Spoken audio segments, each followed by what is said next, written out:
ये दोनों भाई राम और लक्ष्मण, राम तो विशेष रूप से सीता के साथ ऐसा करेंगे ये नहीं हो सकता। क्यों नहीं हुआ था, क्यों आपके मन में भ्रांति आई, इसका भी निराकरण मैं कर दूंगा। लेकिन पहले मैं बताता चलूं, वाल्मीकि रामायण में 7 कांड हैं, 24,000 श्लोक हैं, और यह माना जाता है इनमें अधिकांश से प्रक्षिप्त हैं, जो वाल्मीकि ने लिखे नहीं। आप कहेंगे लिखे नहीं फिर कैसे हो गया? मैं 650 ऐसी कविताएं रोज व्हाट्सएप पे देखता हूं जो मेरे नाम से घूमती हैं। कुछ भी कूड़ा लिखो नीचे गालिब लिख दो, कुछ भी कूड़ा लिखो नीचे महादेव वर्मा लिख दो और उसे व्हाट्सएप पे वायरल कर दो, फैल गया। व्हाट्सएप एक विश्वविद्यालय है जहां से ग्रेजुएट होने के लिए अकल से पैदल होने के अतिरिक्त कोई आवश्यकता नहीं है योग्यता के आपके पास।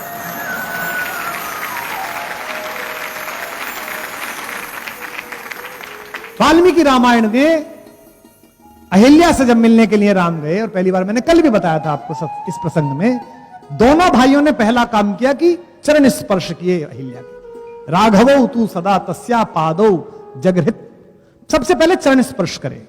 अब आप सोच के देखिए कि चरण स्पर्श करके राम ने यह घोषणा कर दी कि यह अहिल्या नामक मां पाप से मुक्त है। इंद्र पाप मुक्त है तो यह मां भी पाप मुक्त है, इसलिए इसके चरण स्पर्श करता हूं। बाली का वध करते हैं रूमा के अपहरण के कारण। एक प्रसंग है वाल्मीकि रामायण में, जब वनगमन होने लगता है, सीता विलाप करती हैं, कहती हैं, तर्क देती हैं कि मैं राजभवन से निकलूंगी, मैं तुम्हारे मार्ग के कंकड़ पत्थर साफ करूंगी। राम बहुत समझाते हैं उनको, और जब नहीं मानती हैं तो सीता को अपने साथ ले जाने का उपक्रम करते हैं। और ऐसा कहते हुए जो श्लोक आता है, ऐसा कहते हुए जो टिप्पणी आती है, उसमें राम ये कहते हैं कि वन छोड़ो, मेरे लिए तो स्वर्ग भी तेरे साथ जाए बिना संभव नहीं है। ऐसा कहने वाला राम क्या सीता का निर्वासन कर सकता है? फिर यह हुआ क्यों? जो उत्तरकांड बाद में जोड़ा गया वाल्मीकि रामायण में, वो महर्षि वाल्मीकि की कृति ही नहीं है। राम की महिमा को भंग करने के लिए ऐसी योजना बनाएगी कि उसमें 2 बातें ऐसी जोड़ी गई, 4 बातें ऐसी जोड़ी गई, शंभूक वध से लेकर सीता परित्याग तक, जिसमें शंका पैदा हो। और उत्तरकांड पर मैं अलग से किसी दिन बोलूंगा। उत्तरकांड में ऐसी 100 बातें हैं जिनको देख के आपको पता चलेगा कि ये अलग से जुड़ा है। आप देखिएगा कि जब वनवास हो रहा है, वनगमन हो रहा है, तो सीता को राम को लाके कैकेयी ने कौपीन दिए हैं, वस्त्र। काशी में रहने वाला रेशम का कौपीन पहनता है। मरणम मंगलम यत्र विभूतिश्च विभूषणम कौपीनम यत्र कौशेयम सा काशी केन मीयते, ऐसी काशी। तो सीता के हाथ में तपस्वी का वस्त्र दिया, तो वशिष्ठ नाराज हो गए। वशिष्ठ ने कहा, वनवास राम का हुआ है, इसे क्यों दे रही हो? लेकिन जब कुटिलता छाती है तो आप चाहते हैं कि सामने वाला का और उत्पीड़न हो। तो गुरु वशिष्ठ ने फटकारा, सीता ने वस्त्र ले लिए, लेकिन सीता को पहनना नहीं आता वस्त्र। आप सोचिए, पूरी सभा है, मां है, भाई है, बहन, सब खड़े हुए हैं, गुरु वशिष्ठ खड़े हुए, पूरा दरबार खड़ा हुआ है, और उनको वस्त्र दिए गए कि पहनना नहीं आता। इस पे जो अगली टिप्पणी है उस पर आप राम के समर्थन में खड़े हो कि अप्रवाद है, झूठ है जो फैलाया गया। तो उस महफिल में राम ने वो काम किया जो प्रेम करने वाला पति कर सकता है। वो स्वयं आगे बढ़े और उन्होंने सीता को अपने हाथ से वस्त्र पहनाया।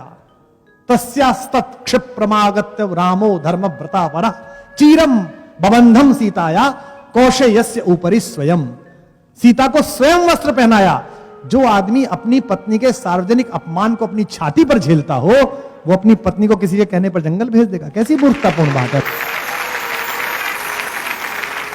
अग्नि परीक्षा के बारे में लोग बात कहते हैं। राम ने विभीषण से कहा युद्ध जीतने के बाद कि जाओ मेरी पत्नी को नहला धुलाकर स्वच्छ वस्त्र पहनाकर लेके आओ। सीता ने कहा कि मैं बिना स्नान के पति का दर्शन करना चाहती हूं। विभीषण ने कहा कि प्रभु ने तो आज्ञा दी है कि आप स्नान कर लें और कपड़े पहन लें। नए कपड़े दे दिए गए, पालकी मंगवा दी गई, सीता पहुंची।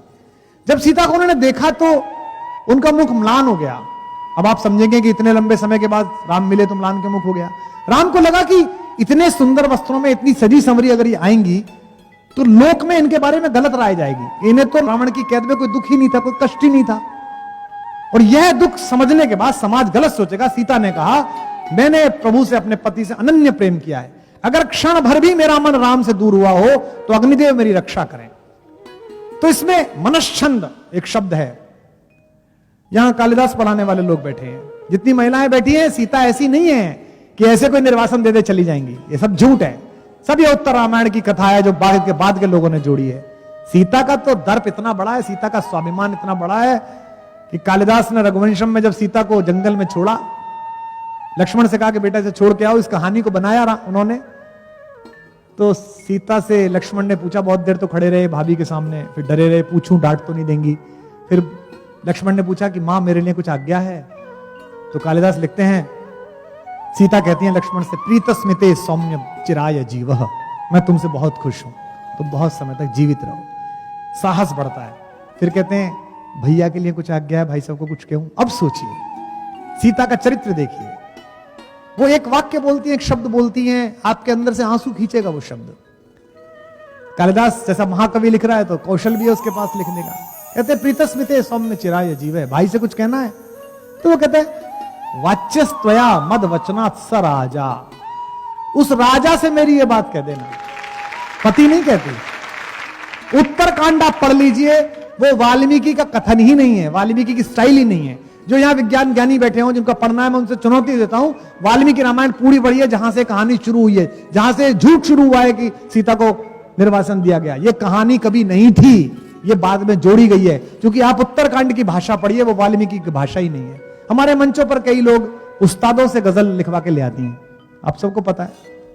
हमारा उर्दू का एक शायर है मलिकजादा जावेद, उसका एक शेर है, उत्तरकांड पढ़ते समय मुझे वो शेर याद आता है कि जो दूसरों से कहलवा के गजल लाते हैं, जो दूसरों से कहलवा के गजल लाते हैं, ज़बां खुले तो तलफ्फुज में मात खाते हैं। और साफ दिखता है कि उत्तरकांड उनकी रचना ही नहीं है। इसी से विचार पूर्वक बालकांड का तृतीय और चतुर्थ सर्ग लिखा गया ताकि उत्तरकांड की वैधता दिखाई देती। तो आज के बाद इस सभा में आपसे कोई भी पूछे कि सीता का निर्वासन हुआ, तो उससे कहना कि भाई सीता का कभी निर्वासन नहीं हुआ, क्योंकि वाल्मीकि उस समय जीवित थे जब ये कहानी लिखी।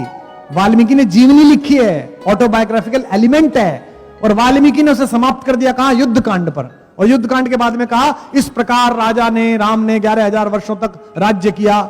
जब एक बार बात कह दी और कथा समाप्त हुई, जोर से बोलिए।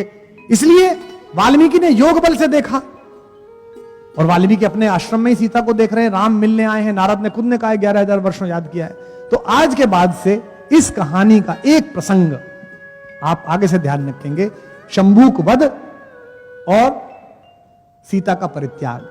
ये दो कहानी राम को दलित विरोधी दिखाने के लिए, आदिवासियों का विरोधी दिखाने के लिए, और राम को स्त्री विरोधी दिखाने के लिए। जिन लोगों को भारतीय संस्कृति के इस आचार विचार में आस्था नहीं थी, उन्होंने षड्यंत्र पूर्वक जोड़ी है। तो एक बात आज से मान के चलिएगा कि उत्तरकांड में जितना कुछ भी है वो राम के बारे में अपयश फैलाने के उद्देश्य से लिखा गया, उसकी शुद्धि हुई नहीं है। और यहां बैठे तमाम लोगों से मैं निवेदन करता हूं, अपने अपने धर्म गुरुओं से, अपने अपने धर्म प्रचारकों से, अपने अपने कथा करने वालों से कहिएगा कि आज के बाद से इस प्रसंग को बोलना बंद करें।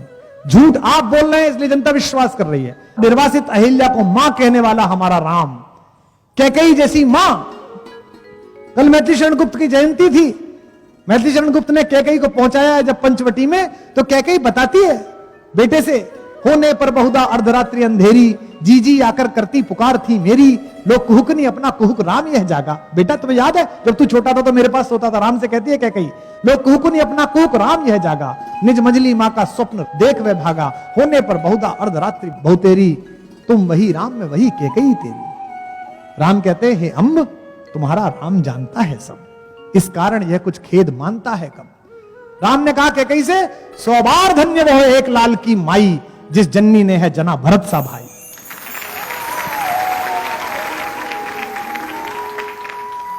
पागल सी प्रभु के साथ सभा चिल्लाई, 100 बार धन्य वह एक लाल की माई, जिसने घुसने पर सबसे पहले कैकेयी के पैर छुए। आप सबको मैंने कल बताया था, वो राम किसी महिला के बारे में, अपनी पत्नी के बारे में, जिसके बिना स्वर्ग नहीं जाना चाहता, ऐसी घटना कर सकता है। लेकिन हमारे यहां प्रवाद बहुत फैलते हैं, हमारे यहां अपयश बहुत फैलते हैं। हमारा कम्युनिकेशंस का देश है, एक बात गांव में फैलती है पूरे इलाके में फैल जाती है, अलग अलग तरीके से फैल जाती है। तो सबसे पहले तो अपनी इस आस्था, इस तर्क को दृढ़ करिए। मैं तर्क से सिद्ध कर रहा हूं, आज समय कम है, कल भी समय कम था, हर बार राम की बात करते समय कम पड़ता है, हरि अनंत कथा अनंता, समय कम है। इसलिए सबसे पहले अपने मन से स्वीकार कीजिए कि ऐसा आदमी, ये कैसे होता है कि अपने भाई के बारे में ऐसा कहते हैं, वो ऐसा नहीं कर सकता। तो सीता का जिस पर इतना भरोसा है, जिसके प्रति इतना विश्वास है कि वहां बंधन में रह के भी बाध्य नहीं है वो भारतेश्वरी, वो व्यक्ति उसे घर से निकाल देगा। ऐसी मूर्खता कैसे सोची जा सकती है। तो तो अगर आपको अपने पति पर भरोसा है, अगर आपको अपने भाई पर भरोसा है, अगर आपको अपने पुत्र पर भरोसा है, और आप सच्चे अंदर से मनुष्य हैं, तो आपको अपने राम पर भी भरोसा होना चाहिए कि उसने जीवन में ऐसा कोई काम नहीं किया।